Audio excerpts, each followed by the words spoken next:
그날 들은 한마디가 제가 믿어온 모든 것을 무너뜨렸습니다. 안녕하세요. 저는 오정임입니다. 올해 73이고 평생 이 동네에서 작은 가게를 운영해 왔습니다. 손님들은 저를 슈퍼 할머니라고 부릅니다. 젊었을 때부터 지금까지 50년 가까이 같은 자리에서 똑같은 일을 했습니다. 남편이 일찍 세상을 떠난 뒤론 혼자 아들을 키우고 이 가게로 생계를 이어왔습니다. 허리 아프고 다리 시린 날도 많았지만 하루도 문 닫은 적 없이 살았습니다. 아들 재훈이는 35에 결혼했습니다. 며느리 서윤이를 처음 봤을 때 참 조용하고 예의 바른 아이라고 생각했습니다. 시집 온 뒤로도 말수는 적었지만 제 가게 일을 도와주고 집안일도 성실하게 했습니다. 저는 서윤이를 딸처럼 아꼈습니다. 친정 부모님이 일찍 돌아가셔서 의지할 곳 없는 아이였거든요. 그래서 더 챙기고 싶었습니다. 서윤이는 고혈압과 당뇨가 있었습니다. 약을 꾸준히 먹어야 하는 몸이었습니다. 병원 가는 날이면 제가 가게를 비울 수 없어서 재훈이나 재훈이 여동생 선이가 자주 데려다 줬습니다. 저는 그게 당연하다고 생각했습니다. 가족이니까요. 그런데 지난달 서윤이가 갑자기 세상을 떠났습니다. 그날 아침 재훈이한테서 전화가 왔습니다. 어머니 서윤이가 병원으로 급히 실려갔어요. 목소리가 떨리고 있었습니다. 저는 가게 문을 급하게 닫고 병원으로 달려갔습니다. 응급실 앞에 재훈이와 선이가 서 있었습니다. 선이는 제 손을 꽉 잡으며 말했습니다. 어머니, 지금 의사 선생님이 최선을 다하고 계세요. 하지만 2시간 뒤 의사가 나왔습니다. 유가족분들 잠시 이쪽으로 오시겠습니까? 그 말을 듣는 순간 다리에 힘이 풀렸습니다. 재훈이가 저를 부축했습니다. 의사는 차분하게 설명했습니다. 당뇨 합병증으로 인한 급성 심부전입니다. 혈당 조절이 잘 안 된 상태가 오래 지속됐던 것 같습니다. 최선을 다했지만 끝내 의식을 되찾지 못했습니다. 저는 그 자리에 주저앉았습니다. 재훈이는 눈물을 흘리며 고개를 숙였습니다. 선이는 제 등을 쓰다듬으며 말했습니다. 어머니, 울지 마세요. 오빠가 있잖아요. 제가 도와드릴게요. 저는 아무 말도 할 수 없었습니다. 장례는 3일장으로 치렀습니다. 동네 사람들이 많이 와줬습니다. 가게 단골 손님들도 조문을 왔습니다. 모두들 착한 며느리였는데 안 됐다 같은 말을 했습니다. 저는 그저 고개만 끄덕였습니다. 재훈이가 모든 걸 정리했습니다. 장례식장 예약, 부고, 발송, 서류 처리까지 제가 손 쓸 틈도 없이 다 해버렸습니다. 저는 며느리를 잃은 슬픔에 정신이 없었고 재훈이가 알아서 하는 게 오히려 고마웠습니다. 아들이 의젓하게 처리하는구나, 그렇게 생각했습니다. 그런데 둘째 날 저녁 조문객이 다 돌아간 뒤였습니다. 재훈이와 선이가 저를 조용한 방으로 데려갔습니다. 선이가 먼저 말을 꺼냈습니다. 어머니, 오빠랑 제가 말씀드릴 게 있어요. 재훈이는 잠시 망설이다가 입을 열었습니다. 어머니 서윤이 병원비가 좀 많이 나왔어요. 그동안 약값이랑 검사비도 만만치 않았고요. 저는 조심스럽게 물었습니다. 그럼 어떻게 하려고? 재훈이는 말을 아꼈습니다. 선이가 대신 끼어들었습니다. 어머니, 오빠가 서류 정리 좀 해야 할 것 같아요. 명예 관련된 것들이요. 나중에 복잡해지면 어머니한테도 불편하실까 봐요. 무슨 명예? 재훈이가 조심스럽게 말했습니다. 어머니 집 말씀이에요. 혹시 모를 일에 대비해서 정리해두는 게 나을 것 같아서요. 가슴이 철렁했습니다. 재훈아, 지금 무슨 소리를 하는 거니? 선이가 재빨리 손을 내저었습니다. 어머니, 오해하지 마세요. 오빠가 말을 잘못한 거예요. 그냥 나중을 위해서 미리 정리해두자는 거예요. 어머니 연세도 있으시고 혼자 계시니까 혹시 모를 일 대비하는 거죠. 재훈이가 덧붙였습니다. 어머니 건강도 안 좋으시잖아요. 계단 오르내리는 것도 힘드시고 저희가 좀 더 자주 와서 살펴드려야 할 것 같아요. 나는 괜찮다. 내 집에서 계속 살 거야. 재훈이는 차분하게 말했습니다. 어머니, 저희가 걱정돼서 그래요. 혼자 계시면 위험하잖아요. 선희도 고개를 끄덕였습니다. 맞아요, 어머니. 오빠 말이 맞아요. 요즘 독거노인 사고 정말 많잖아요. 저는 고개를 저었습니다. 괜찮다. 나는 내가 알아서 한다. 재훈이 표정이 굳었습니다. 선희가 재훈이 팔을 잡으며 말했습니다. 오빠 오늘은 그만하자. 어머니가 지금 정신이 없으셔. 재훈이는 한숨을 쉬며 방을 나갔습니다. 선희가 제 손을 잡았습니다. 어머니, 오빠가 서툴러서 그래요. 마음은 좋은 사람이에요. 저는 대답하지 않았습니다. 장례를 치르고 집으로 돌아왔습니다. 재훈이는 어머니 좀 쉬세요라고 말하고 선희와 함께 나갔습니다. 저는 혼자 방에 앉아 있었습니다. 며느리가 없는 집은 너무 조용했습니다. 저는 서윤이가 쓰던 방으로 들어갔습니다. 옷장, 서랍, 책상, 모든 게 그대로였습니다. 서랍을 열어보니 서윤이가 정리해둔 물건들이 가지런히 놓여 있었습니다. 그 중에 낡은 앞치마 하나가 눈에 들어왔습니다. 제가 예전에 서윤이한테 준 거였습니다. 가게에서 쓰던 건데 서윤이가 어머니 생각난다며 받아갔던 겁니다. 저는 그 앞치마를 꺼내 안았습니다. 눈물이 났습니다. 그때 옷장 옆 작은 서랍장이 눈에 들어왔습니다. 손잡이에 작은 자물쇠가 채워져 있었습니다. 저는 열쇠를 찾아봤지만 없었습니다.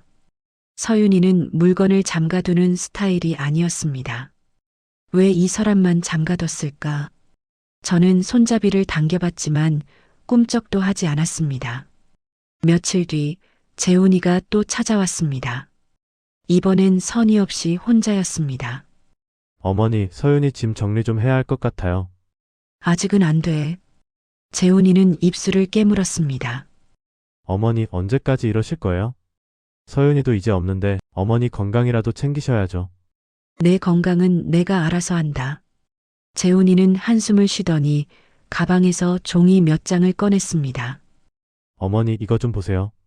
서윤이 병원 영수증이에요. 저는 종이를 받지 않았습니다. 그건 내가 알아서 해라. 재훈이 얼굴이 굳었습니다. 어머니, 왜 이러세요? 저는 아무 말도 하지 않았습니다. 재훈이는 종이를 탁자에 놓고 나갔습니다. 그날 밤 저는 잠을 이룰 수가 없었습니다. 침대에서 일어나 부엌으로 갔습니다. 냉장고를 열었습니다. 서윤이가 해놓은 반찬이 그대로 있었습니다. 저는 물을 끓였습니다. 그리고 불을 껐습니다. 다시 켰습니다. 다시 껐습니다. 서윤이 약이 생각났습니다.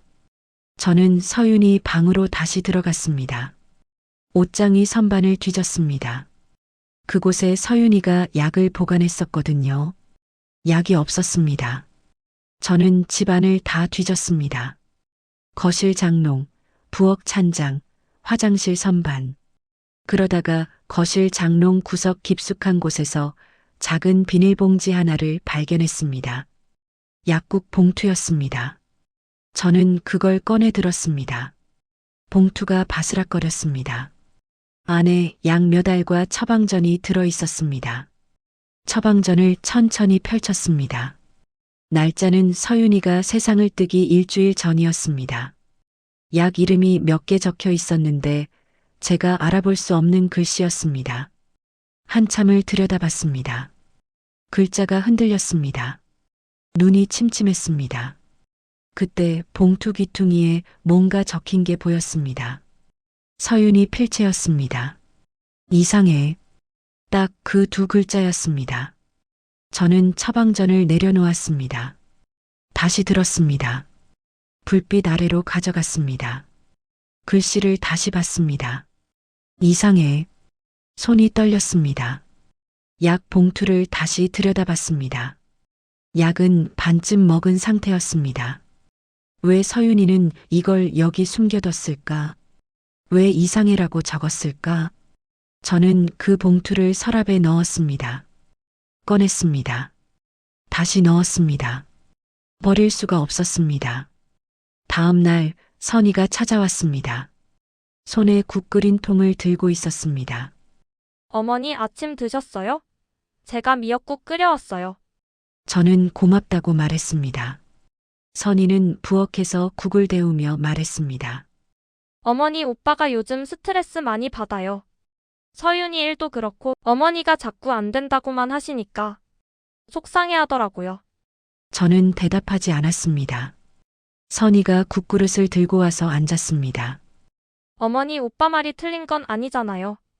어머니 혼자 이 큰 집에서 사시기엔 너무 불편하실 거예요. 저는 숟가락을 놓았습니다. 선희야, 나는 내 집에서 살 거야. 선희는 잠시 말이 없다가 조심스럽게 말했습니다. 어머니 혹시 오빠한테 섭섭한 일 있으셨어요?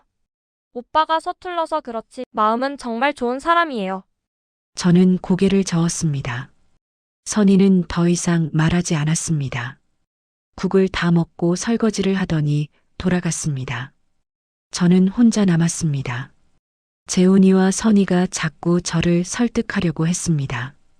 어머니 걱정돼서 건강 때문에, 안전 때문에라고 말했습니다. 저는 다시 약 봉투를 꺼냈습니다. 처방전을 펼쳤습니다. 발급 날짜, 약 이름, 병원 도장, 그리고 서윤이가 쓴 이상해라는 글씨. 저는 그 글씨를 손가락으로 천천히 따라 그었습니다. 처방전에 찍힌 병원 이름을 다시 봤습니다. 세봄 내과라고 적혀 있었습니다. 서윤이는 늘 사랑병원만 다녔습니다. 집에서 가깝고 담당 선생님도 오래 봐오던 분이었거든요. 왜 갑자기 다른 병원에서 약을 받았을까? 저는 약 봉투를 다시 들여다봤습니다. 약국 이름도 낯설었습니다. 행복약국. 서윤이가 늘 다니던 미소약국이 아니었습니다. 저는 처방전을 다시 접어서 봉투에 넣었습니다. 내일 미소약국에 한번 가봐야겠다는 생각이 들었습니다. 다음 날 아침 저는 약 봉투를 가방에 넣었습니다. 미소약국은 집에서 걸어서 10분 거리였습니다. 서윤이가 늘 다니던 곳이었습니다. 약사 선생님도 서윤이를 잘 알았습니다. 가게 문을 열고 나섰습니다. 아침 공기가 차가웠습니다. 약국에 도착했을 때 약사 선생님이 계산대 앞에 서 계셨습니다. 저를 보더니 인사했습니다. 어머님, 오랜만이에요. 서윤 씨는 요즘 어떠세요? 그 말에 가슴이 내려앉았습니다. 선생님, 서윤이가 지난달에 세상을 떠났어요. 약사 선생님 얼굴이 굳었습니다. 네? 그게 무슨 말씀이세요? 당뇨 합병증이었어요. 갑자기 약사 선생님은 한참 말이 없었습니다. 그러더니 조심스럽게 말했습니다. 어머님 정말 놀랐습니다. 서윤 씨가 그렇게 갑자기 마지막으로 온 게 언제였더라? 선생님은 컴퓨터를 켰습니다. 화면을 들여다봤습니다. 2달 전이네요. 그때 약 받아가셨는데. 저는 가방에서 약 봉투를 꺼냈습니다. 선생님, 이거 좀 봐주세요. 이게 서윤이 약인 것 같은데 여기 약국 이름이 아니더라고요. 약사 선생님이 봉투를 받아들었습니다. 처방전을 펼쳤습니다. 행복 약국이네요. 세봄 내과 처방이고. 선생님은 고개를 갸웃했습니다. 서윤 씨는 늘 사랑병원만 다니셨는데 세봄 내과는 처음 보네요. 저는 조심스럽게 물었습니다. 선생님, 서윤이가 마지막으로 왔을 때 혼자 왔었나요? 약사 선생님은 잠시 생각하더니 말했습니다. 그날은 혼자 오신 것 같지는 않았어요. 옆에서 남자분이 주로 설명을 하셨던 기억이 나요. 심장이 두근거렸습니다. 누가 뭐라고 했는데요? 약사 선생님은 기억을 더듬었습니다. 그분이 약 용량 줄이고 싶다고 하셨어요. 서윤 씨 혈당이 안정적이니까 약을 좀 줄이자고요. 그래서 제가 그건 의사 선생님이랑 상담하셔야 한다고 했죠. 선생님이 처방전을 다시 봤습니다. 근데 어머님, 이 처방전 약 이름 보세요. 서윤 씨가 원래 드시던 약이랑 계열이 달라요. 계열이 다르다고요? 네. 예전에 드시던 약이랑은 조금 달라 보여요. 이런 경우엔 의사 선생님이 직접 설명해 주셔야 하는데요. 저는 처방전을 다시 봤습니다. 그럼 위험한 건가요? 약사 선생님은 조심스럽게 말했습니다. 몸 상태에 따라서는 어지럽거나 컨디션이 확 떨어질 수도 있어요. 특히 서윤 씨처럼 당뇨가 있으신 분은 더 조심하셔야 하는데. 선생님은 컴퓨터를 다시 봤습니다. 그리고 이상한 게 세봄 내과 처방은 서윤 씨 이름으로 나갔는데 이상한 건 서윤 씨가 직접 오셨다는 기록이 남아있지 않아요. 보통은 본인이 오시거든요. 저는 손이 떨렸습니다. 선생님, 그럼 그 뒤로 서윤이가 다시 온 적은 없었어요? 네, 그날이 마지막이에요. 저는 약 봉투를 도로 가방에 넣었습니다. 선생님, 고맙습니다. 약국을 나왔습니다. 머릿속이 복잡했습니다. 집으로 돌아오는 길, 저는 계속 생각했습니다. 서윤이 약이 바뀌었습니다. 위험할 수도 있는 약으로. 누가 바꿨을까? 왜 바꿨을까? 집에 도착했을 때 재훈이가 집 앞에 서 있었습니다. 어머니, 어디 다녀오세요? 산책 좀 했다. 재훈이는 제 가방을 보더니 말했습니다. 어머니, 오늘 저랑 선이랑 같이 점심 먹어요. 선이가 고기 사왔대요. 저는 고개를 끄덕였습니다. 집 안으로 들어갔습니다. 선이가 부엌에서 고기를 굽고 있었습니다. 어머니 오셨어요? 제가 삼겹살 사왔어요. 오빠랑 같이 드시라고요. 저는 부엌에 앉았습니다. 재훈이와 선이가 상을 차렸습니다. 밥을 먹는 동안 저는 재훈이를 몇 번 쳐다봤습니다. 재훈이는 평소처럼 말없이 고기를 구웠습니다. 선이는 제 접시에 고기를 올려줬습니다. 어머니 많이 드세요. 저는 고기를 한 점 집어 먹었습니다. 그때 저도 모르게 입이 열렸습니다. 재훈아, 내가 서윤이 병원에 같이 간 적 있지? 재훈이가 고개를 들었습니다. 네, 몇 번요? 세봄 내과는? 재훈이 표정이 잠깐 굳었습니다. 세봄 내과요? 잘 모르는데요. 선이가 끼어들었습니다. 어머니 갑자기 왜 그러세요? 저는 가방에서 약 봉투를 꺼냈습니다. 이거 봐라. 서윤이가 세봄 내과에서 약을 받았더라. 재훈이가 봉투를 받아들었습니다. 처방전을 받습니다. 아, 이거요. 그때 사랑병원이 너무 붐벼서 다른 데 갔었나 봐요. 그럼 내가 데려갔어? 재훈이는 고개를 저었습니다. 정확히는 기억이 잘 안 나요. 그때 정신이 없어서요. 선이가 말했습니다. 제가 데려갔어요, 어머니. 그날 오빠가 바빠서 제가 대신 갔었거든요. 저는 선이를 봤습니다. 내가? 선이는 고개를 끄덕였습니다. 네, 형수가 병원 예약이 안 돼서 급하게 다른 병원 갔었어요. 그럼 약국도 내가 같이 갔고? 아마 그랬을 거예요. 저는 처방전을 다시 봤습니다. 근데 선이야, 약사 선생님이 그러는데 그날 젊은 남자분이랑 같이 왔대. 선이 얼굴이 순간 굳었습니다. 재훈이가 끼어들었습니다. 어머니, 그게 무슨 문제예요? 병원이야 어디 가든 상관없잖아요. 저는 재훈이를 똑바로 봤습니다. 근데 너 방금 세봄 내과 모른다고 했잖아. 재훈이는 말이 막혔습니다. 선이가 재빨리 말했습니다. 어머니 오빠가 헷갈린 거예요. 병원 이름을 다 기억하겠어요. 지금 그런 거 따질 때예요? 재훈이가 숟가락을 내려놓았습니다. 어머니, 지금 뭘 의심하시는 거예요? 저희가 뭘 잘못했어요? 저는 대답하지 않았습니다. 고기가 식었습니다. 저는 숟가락을 놓았습니다. 나는 배불러서 그만 먹을게. 방으로 들어갔습니다. 재훈이와 선이의 목소리가 작게 들렸습니다. 조심해. 어머니 귀 밝아. 오늘은 그냥 가자.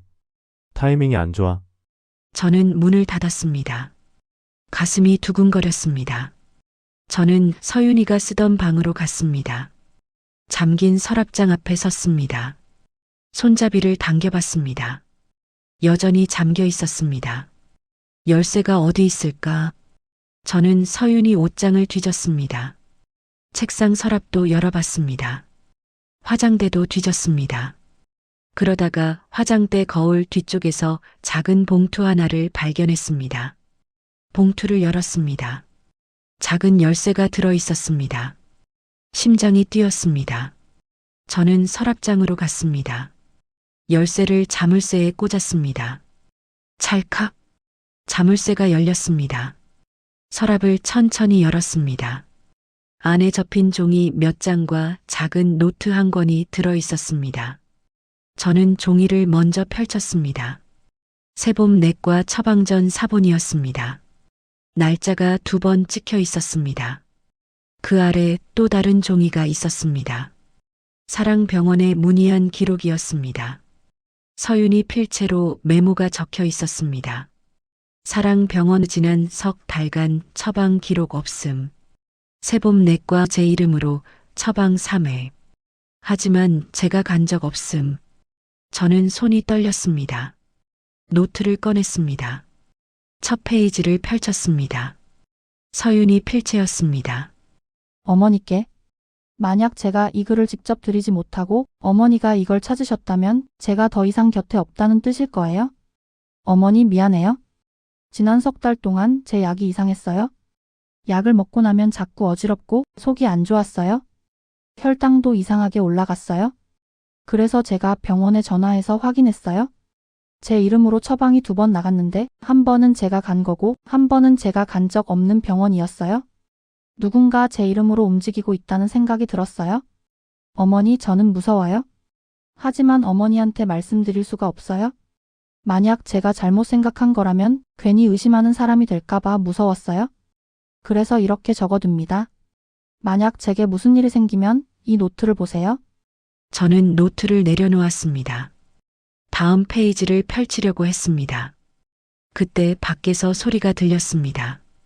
어머니? 아까 영수증을 놓고 간 것 같아서요. 재훈이 목소리였습니다. 저는 재빨리 노트를 서랍에 넣었습니다. 종이도 함께 넣었습니다. 서랍을 닫았습니다. 자물쇠를 잠갔습니다. 열쇠를 주머니에 넣었습니다. 방문이 열렸습니다. 재훈이가 들어왔습니다. 어머니 뭐 하세요? 서윤이 옷 좀 보고 있었다. 재훈이는 제 얼굴을 봤습니다. 어머니 괜찮으세요? 얼굴이 안 좋아 보이는데. 괜찮아. 재훈이는 잠시 망설이다가 말했습니다. 어머니 아까 말씀 때문에 기분 상하셨으면 죄송해요. 저희가 잘못 생각한 거 있으면 말씀해 주세요. 저는 고개를 저었습니다. 아니야. 그냥 내가 예민했나 봐. 재훈이가 제 손을 잡았습니다. 어머니, 저희는 어머니 걱정돼서 그래요. 제발 오해하지 마세요. 저는 손을 빼지 않았습니다. 알았어. 재훈이는 안심한 얼굴로 나갔습니다. 저는 문을 닫았습니다. 주머니에서 열쇠를 꺼냈습니다. 손에 쥐었습니다. 서윤아, 내가 뭘 더 적어뒀는지 알아야겠구나. 밖에서 재훈이와 선이가 나가는 소리가 들렸습니다. 저는 방문을 조금 열었습니다. 복도를 지나가는 2 사람의 뒷모습을 봤습니다. 현관문이 닫혔습니다. 저는 다시 서윤이 방으로 갔습니다. 서랍을 다시 열었습니다. 노트를 꺼냈습니다. 다음 페이지를 펼쳤습니다. 하지만 그 페이지는 비어 있었습니다. 그 다음 페이지도 비어 있었습니다. 서윤이는 더 이상 쓰지 못했습니다. 혹은 쓸 시간이 없었습니다. 저는 노트를 덮었습니다. 처방전 사본을 다시 봤습니다. 날짜를 하나하나 확인했습니다. 2번 모두 서윤이가 세상을 떠나기 2달 전부터 시작됐습니다. 저는 종이를 다시 서랍에 넣었습니다. 그리고 앞치마를 꺼냈습니다. 서윤이가 받아갔던 낡은 앞치마. 저는 그걸 가슴에 안았습니다. 서윤아, 너는 혼자 알고 있었구나. 혼자 무서워하면서. 내가 몰라서 미안해. 눈물이 났습니다. 하지만 이제는 알았습니다. 뭔가 잘못됐다는 것. 누군가 서윤이를 아프게 했다는 것. 그리고 그 누군가가 이제 저를 노리고 있다는 것. 저는 앞치마를 내려놓았습니다. 노트를 다시 서랍에 넣고 자물쇠를 잠갔습니다. 이제 확실히 알아야 했습니다.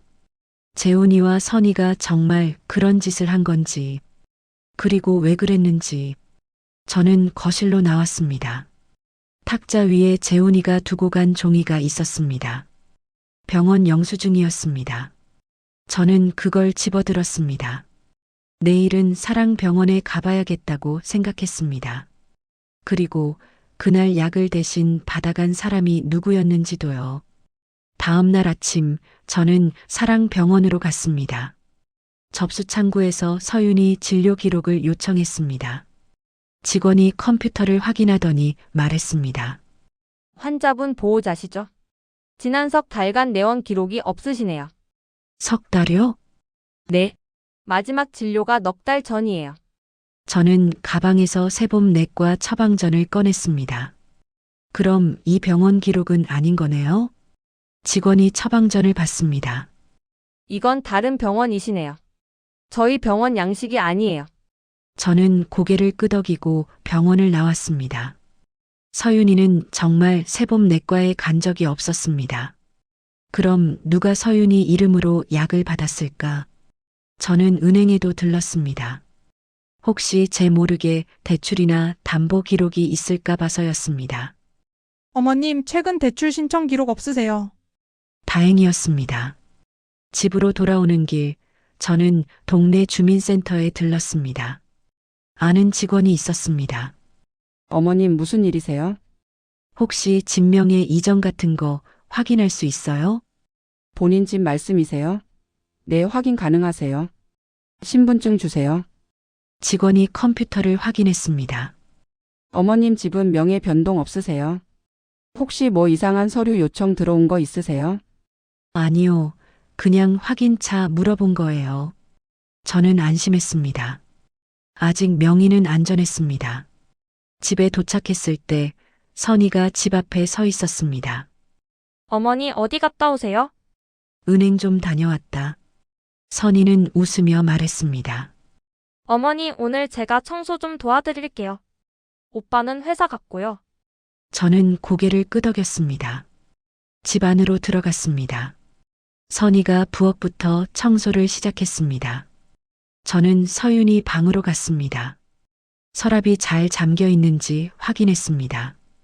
그때 선이가 방 앞에 나타났습니다. 어머니 방 청소할까요? 아니야, 여기는 내가 할게.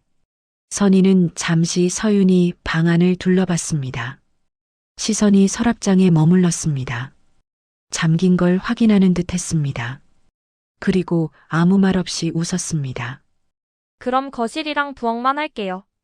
선이가 돌아갔습니다. 저는 서랍 앞에 앉았습니다. 열쇠를 꺼내 자물쇠를 열었습니다. 노트를 다시 꺼냈습니다. 처음부터 천천히 읽었습니다. 첫 페이지 아래쪽에 작은 글씨로 뭔가 더 적혀 있었습니다. 선이 언니가 자꾸 집 이야기를 해요. 어머니 혼자 사시기 힘드실 거라고. 명예 정리하면 나중에 편하다고. 심장이 뛰었습니다. 재훈이 얼굴이 떠올랐습니다. 하지만 이상했습니다. 서류 이야기는 늘 선이가 먼저 꺼냈습니다. 명예 정리도 집 이야기도 재훈이는 그저 따라 말했을 뿐이었습니다. 저는 다음 장을 넘겼습니다. 역시 비어 있었습니다. 하지만 맨 마지막 페이지에 뭔가 끼워져 있었습니다. 작은 종이 쪽지였습니다. 펼쳤습니다. 선이 언니 통화 내용 오빠, 서류는 준비됐어. 도장만 있으면 돼. 어머니는 내가 설득할게. 내가 알아서 해. 저는 손이 떨렸습니다. 선이었습니다. 선이가 모든 걸 계획했습니다. 재훈이는 선이 말을 따라 한 것뿐이었습니다. 저는 쪽지를 다시 봤습니다. 날짜가 적혀 있었습니다. 서윤이가 세상을 떠나기 보름 전이었습니다. 밖에서 선이가 청소하는 소리가 들렸습니다. 저는 노트와 쪽지를 다시 서랍에 넣었습니다. 자물쇠를 잠갔습니다. 방문을 열고 나갔습니다. 선이가 거실 바닥을 닦고 있었습니다. 탁자 위를 한 번 더 봤습니다. 뭔가 찾는 듯한 눈빛이었습니다. 어머니 다 끝났어요. 이제 갈게요. 선이가 일어섰습니다. 저를 보며 웃었습니다. 어머니 요즘 안색이 안 좋으신 것 같아요. 병원 한번 가보세요. 괜찮아. 선이는 가방을 들었습니다. 그럼 저 갈게요. 또 올게요. 선이가 나갔습니다. 저는 문을 닫았습니다. 가슴이 답답했습니다. 선이가 웃으면서 저를 속이고 있었습니다. 재훈이를 시켜서 서윤이 약을 바꾸고 제 집을 가져가려고 했습니다. 그리고 서윤이는 그걸 알고 있었습니다. 저는 전화기를 들었습니다. 경찰서 번호를 눌렀습니다. 여보세요. 신고하고 싶은 게 있는데요. 다음 날 경찰이 집으로 왔습니다. 저는 노트와 처방전, 쪽지를 모두 보여줬습니다. 경찰은 기록을 확인했습니다. 어머님 일단 병원 기록이랑 약국 기록 먼저 확인해 볼게요. 며칠 걸릴 수 있습니다. 사흘 뒤 경찰에서 연락이 왔습니다. 어머님 처방 기록 확인됐습니다. 세봄 내과 쪽의 며느리분 이름으로 처방이 나간 기록이 있는데 본인이 직접 온 건 아닌 것 같습니다. 그럼 누가 받아간 건가요? 그건 조금 더 조사가 필요합니다. 약국 CCTV도 확인 중입니다. 며칠이 더 지났습니다. 저는 집에서 기다렸습니다. 재훈이가 전화를 걸어왔지만 받지 않았습니다. 선이가 찾아왔지만 문을 열어주지 않았습니다. 일주일 뒤 경찰에서 다시 연락이 왔습니다. 어머님 따님 쪽에서 전면 부인하고 계십니다. 증거가 좀 더 필요할 것 같습니다. 저는 가슴이 답답했습니다. 그럼 어떻게 해야 하나요? 통화 기록 확보하려고 하고 있습니다. 조금만 기다려주세요. 다시 며칠이 지났습니다. 그동안 저는 서윤이 방을 정리했습니다. 옷을 개고 서랍을 닫고 앞치마를 꺼내 빨았습니다. 서윤이 냄새가 조금씩 사라지는 게 슬펐습니다.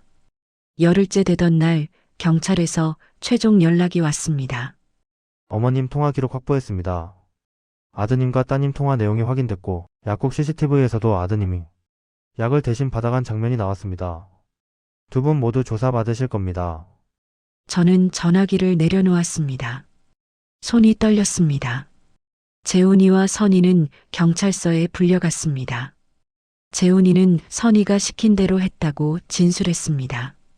약을 바꾼 것도 병원을 바꾼 것도 선이 지시였다고 했습니다. 선이는 끝까지 부인했습니다. 하지만 서윤이가 남긴 쪽지와 통화 기록이 증거였습니다. 결국 두 사람은 혐의 조사를 받게 됐습니다. 저는 더 이상 두 사람을 만나지 않았습니다. 재훈이가 또 전화를 걸어왔지만 받지 않았습니다. 선이가 다시 찾아왔지만 문을 열어주지 않았습니다. 한 달이 지났습니다. 저는 혼자 방에 앉아 있었습니다. 아들도 딸도 이제 없었습니다. 텅 빈 집이 너무 조용했습니다. 서윤이 방으로 들어갔습니다. 옷장에서 빨아둔 앞치마를 꺼냈습니다.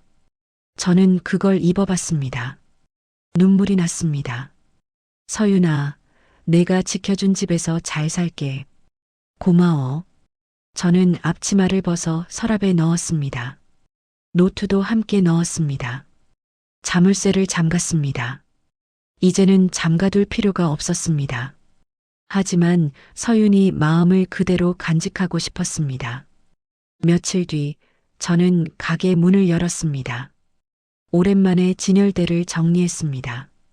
손님들이 하나둘 들어왔습니다. 할머니, 오랜만이에요. 그동안 어디 아프셨어요? 아니야. 좀 쉬었어.